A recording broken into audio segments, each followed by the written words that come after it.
2012 is coming to an end. Most people take a time like this to wrap up the year. Not us.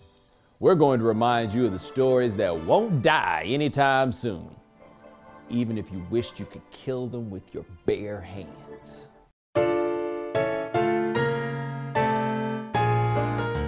We had the Olympics. That was a pretty big story for 2012, but we didn't have any good story like when Dirk was dealing with the con artist. Oh no, you know what the best story of 2012 was? Bobby Petrino, baby. Face down in a ditch, didn't need no emergency medical assistance. Now if that ain't the man of the year, I don't know who is, because you gotta be a hell of a man to keep on lying through a broken neck, as we've said many times. Tim Tebow will stink. We'll talk about him anyway, whether he's on a team or not. We're gonna hear about this shit forever and ever and ever. I'm telling you this right now. It ain't never going away, because the people who believe, they ain't never gonna stop believing. All the things they've been through in life, if they were gonna stop believing, they'd have been done it by now. Bruce Springsteen did a song about it. He might never play another meaningful game ever again, right? And if he does, it'll be maybe a game or two. That means, like, we'll always have Pittsburgh. That's what the Tim Tebow thing is gonna be forever. We'll always have Pittsburgh. People will always be able to say, but he won a playoff game. Dwight Howard's pending free agency dominated 2012. You know he's still going to be a free agent in 2013, right? But Dwight still ain't signed yet. All this has happened. Dwight, I mean, he's probably going to still sign there, but just you wait. He'll find some way to make this as unnecessarily dramatic as possible. This year, we wondered if Russell Westbrook shot too much. Guess what he's going to keep doing next year? Like, nobody can guard me. That's the one thing about it. What do you do when nobody can guard your point guard? Chris Paul is real good at being diplomatic about the whole situation. Russ is like, yo, we got a shot right here. Bird in the hand, fool. Bird in the hand. I'm dead ass serious right now. Think about how much easier it was to appreciate Kobe's game once you stopped wondering if he was going to start passing the ball more. The year of Johnny Football has been fantastic.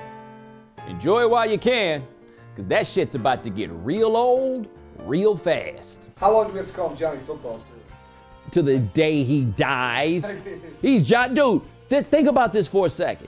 He seems like a good enough guy, right? Like, I got no beef with Johnny Football whatsoever. But he won the Heisman as a freshman. Do you realize how much they gonna beat us over the head with Johnny Football for the next 3 years? It's not like he's gonna leave early. He's like 5'11". He's gonna be there the whole way. We are about to get Johnny Football to death. The Johnny Football they invented out there chopping wood and all that stuff, that Johnny Football doesn't really exist. The Johnny Football you see sitting courtside, he exists. The Johnny Football telling people to stop hating on Twitter, that's Johnny Football. Don't get me wrong. I like this Johnny Football a lot more than that boring Johnny Football they made up. The one the old white guys made up. I don't like that Johnny Football at all. The Johnny Football that's out here balling, I'm trying to kick it with him. In 2012, Mac Brown didn't get fired. So what's it going to take for him to get fired next year? Anyone? 21 wins in 3 seasons at Texas. And he never even worried about his job. He came out in front of everybody and was like, well, they're not going to fire me. What y'all about to do? Cam Newton's struggles were a big story in 2012. And they will be next year too. Just his struggles. When they did start winning games, well, those games they won didn't matter.